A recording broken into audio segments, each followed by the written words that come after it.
Good afternoon, everyone. We are currently using Explain Flight Factor Airbus A320, and we are at Sharjah International Airport. I don't know which gate exactly are we on, but the cockpit is cold and dark at this point in time. As you can see, that the screens are all blank, which means that we don't have any power connected.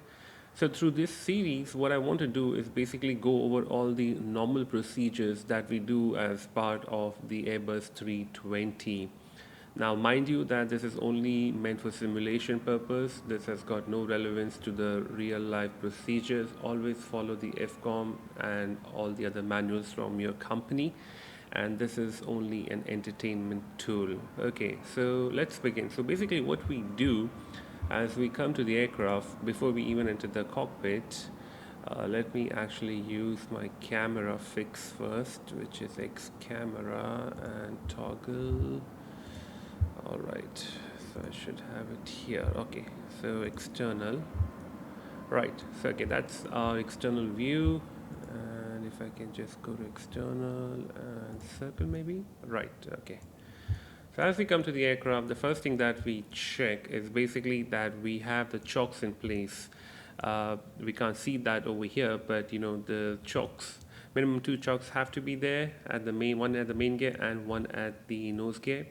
Then we basically check the surroundings that there is no hazard present, there's no work being done here in the APU area, in the tail cone, and that the landing gear doors are all closed.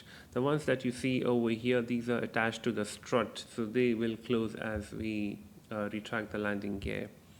And then we enter the cockpit. As we enter the cockpit, the two pilots, one will be pilot flying and other will be pilot monitoring. We take our respective seats. So I sit here on the right side, captain is here on the left side. So for today's video, I would like to demonstrate the preliminary cockpit preparation. So let's say I'm the pilot monitoring today, and the first thing that we will do is basically follow the checklist. Well, when it comes to the checklist, I can attach it in the description, but for now I'm just going to read and do. However, I have a plugin as well. It's called Checklist. X checklist. I did install it. I think it's missing from this. Okay, let me just read it. I think that would be better, and I can explain as I go forward. So first we will check that our engine masters 1 and 2 are off. Basically this controls the low pressure fuel valve to the engines, okay, which is off. Engine mode selector, this should be in the center position, and that is off. Weather radar is located over here. Weather radar, as you can see, it is in the off position. We have 2, 1 and 2, but for now we just want to bring it to off. And landing gear lever, which is right here, it should be down. Both wiper selectors, which is located on the overhead panel, left and the right, should be off, so that inadvertently we don't switch them on, and that will cause it will smudge the windshield and damage the window panes. Then we do a battery check. Okay, so if the aircraft has not been electrically supplied for the last 6 hours, then you need to check the voltage, and this should be about 25.5. So in our case it is above that. We can put our batteries to on. The moment I put battery 1 on, you see there's an indication, because now the aircraft is being powered by at least one battery, hence this light comes on, and now I'm going to click battery 2. Okay, so now we have electrically supplied the aircraft. Also, what we can do, we can use ground power, because we don't want to drain our batteries. So if I turn this on, you will see here it shows available, which means external power is available right now. However, it is not connected. If I press this on, now you see it's completely powered, right? And we have all the systems running and kicking in just in the next 1 minute or so. But continuing with the checks, and then we move to APU fire test. Okay, so let me finish this test first, because I want to show you what information we get on the display. takes about maximum 40 seconds. These are the various internal tests that the system will do for the display units to start appearing, and here you see. So this is basically called the engine warning display, the upper screen, and this is the systems display, the lower one. Okay, so if I go up on the overhead panel, the next comes APU fire test, and this is the APU fire test push button.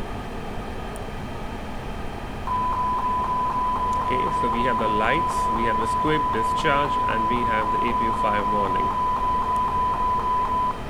Next, we can start the APU. So we come down and click on the APU master switch and wait for about a couple of seconds until the APU flap opens up, and now we get started. Also, if I go back down, you will see that the APU page has automatically appeared. The N1 correction, the end rotation, the shaft has started rotating, EGT is rising. The maximum EGT for this first start is 675 degrees Celsius, and as we reach 90-95%, we should have the APU available. And you can also see that the flap is open. APU generator at this point in time has not kicked in, and now you can see frequency voltage is increasing. We're not using bleed at the moment. Okay, so we have the APU available now. We go up, and now I can turn on the APU bleed, because this is what we will require for engine start and also for air conditioning. So it basically supplies electrical and pneumatic needs. So if I come back and click on the APU page here, you will see the bleed valve is opening. From amber it will change to inline green, and below here it will show what pressure is available from the bleed. Not sure why this double exists, probably takes some time.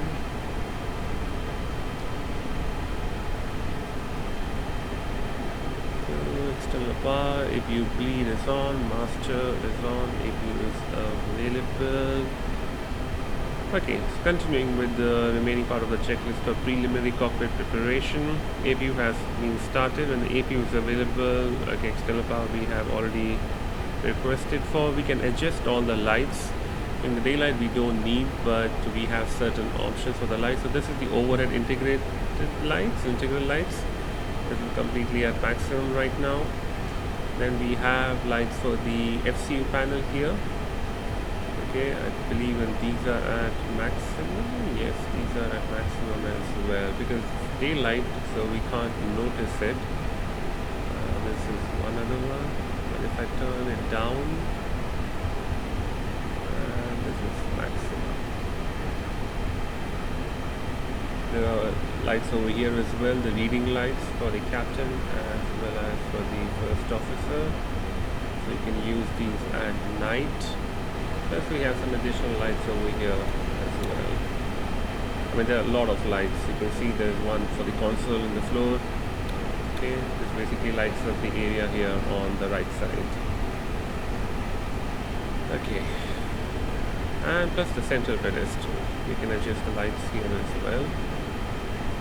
So we have maximum here, these are maximum as well.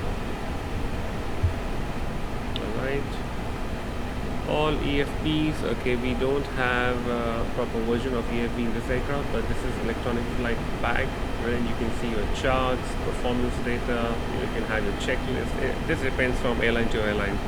Some airlines have gone completely paperless, and some airlines are in the process of transition, and some airlines are still using paper. Next comes FMS pre-initialization, okay, which is this. This is the heart of the aircraft, the MCTU is what we call it. So we come and we see that the database is valid. For us it's valid until 10th September. We have CF5-B engines, and we can see it's Jepson data. This is the second cycle, but this is outdated, hence we will not be using that one. We go to init page, and over here basically we put our origin and destination. So let's say from today we are going from Sharjah to Sharjah itself. Okay, we don't have a particular destination. And here it will give you options for the routes, but we don't have any route available for us today. And then we can put our random flight number. Cost index is given by the operations department. We'll talk more about it in later videos. What exactly does this represent? This basically shows at what level you will be cruising. So let's say 250. Automatically it takes ISO standard temperature. Turbopause standard 36,090, and ground temperature, whatever is the local temperature that you get from your ATIS, that we can put over here. So let's assume it's actually a bit hot, so let's say 40 degrees Celsius is what I can put, and I can put my alternate airport as well over here. Okay, let's say I'll put Russell Khmer here. That's going to be my alternate. Now this is a simulator, so obviously it has certain limitations. Certain values are not accepted. There are certain bugs, so we just have to work around it and kind of adapt to how the simulator would like us to behave. Okay, next what we will do, we'll come down and we press the recall button. So if you come down here and we'll see recall for 3 seconds. 1, 2, 3. Sorry, show here. Okay, so basically it should show that there are no messages.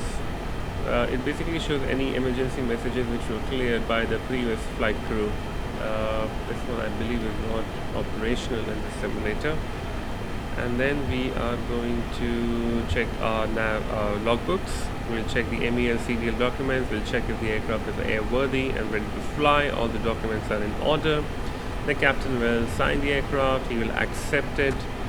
And then we will get the ATIS information as well, which is Automatic Terminal Information Service, which gives you your runway in use, visibility, temperature, dew point, QNH at the minimum, and what kind of weather conditions are present at the aerodrome, such as fog, mist, smoke, or is it clear, clouds. All that information you will get. Then we'll come back to our ECAM panel, and we'll check the oil quantity. How do we get to know the oil quantity? We go to the engine page and we'll see that we have 19 quarts of quantity. In my company it's about 9.5 quarts minimum plus 0.5 quarts for every hour of the flight. So we are good to go with that.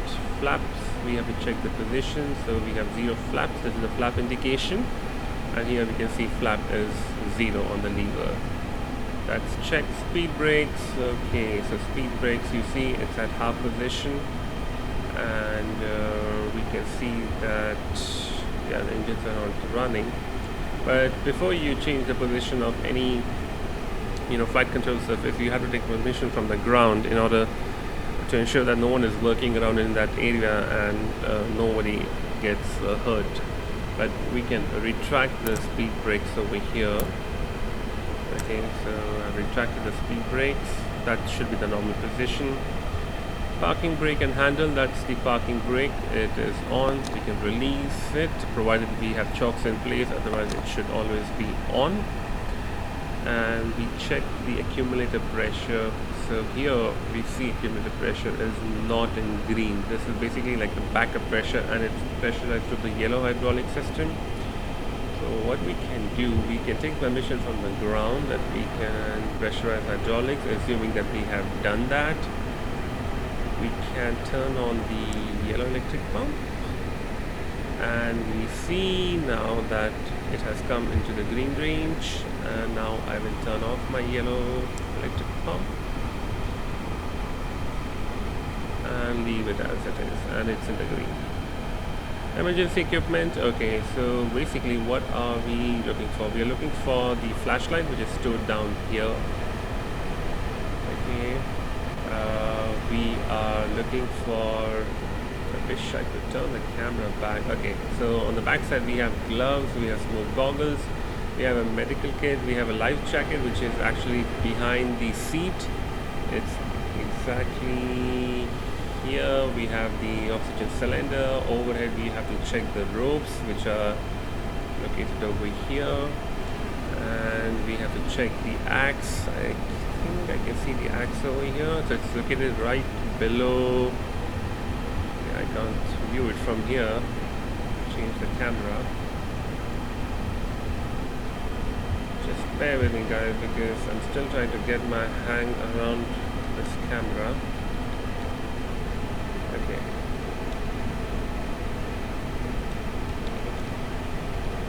So if I zoom out, the back view. Okay, so that's how we enter the cockpit. That's the cockpit door. Okay, as I enter here, and if I turn to the left, and I look down, so that's where you will see the life vest. This is the oxygen cylinder. You will see the smoke hoods and smoke goggles. Everything is located over there. And down here it's not visible, but the axe is placed over here, down there.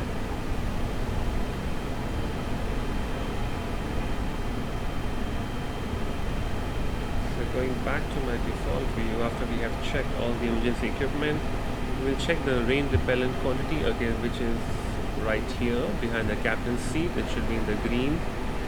We'll check for the circuit breaker panels, which is behind the first officer. Everything should be inside, and the ones which you see here, the red ones, these are capped, which means we should not use them. This is for the wingtip brakes, and here you can see for the flight controls. And also we have a few on the overhead panel, as you can see. Okay, pens and covers should be removed, and they are stored over here. Yep, behind the captain's seat. And then the first officer, or whoever is the pilot monitoring, so in this case it will be me, will go out for the walk around, while the captain will set up the aircraft and he will begin with the cockpit preparation. But that we will leave for another video. But just to give a quick summary, so basically what we are looking at is the Airbus A320 cockpit. Over here we have the FCU panel. It's called flight control unit, the center one. The one over here to the right and to the left you can see are symmetrical. This is called the EFIS panel.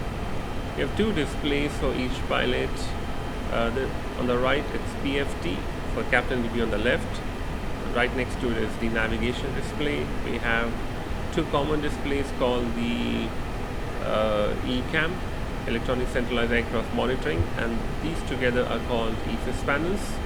Upper one is called engine warning display, and the lower one is called system display. Then we have the pedestal over here. We have MCTU 1, MCTU 2. This is quite symmetrical. RMP, ACP panels, thrust lever, THS, engine controls, spoilers, engine flap lever position, rudder trim, parking brake, cockpit door access panel, gravity, gear extension located down over here. And we have two side sticks, and they are not mechanically interlinked, but the inputs are mathematically added. That's the window which we can open from this particular push button. As you can see, it's open now. And in order to close it, I always struggle. I think we have to now slide it forward.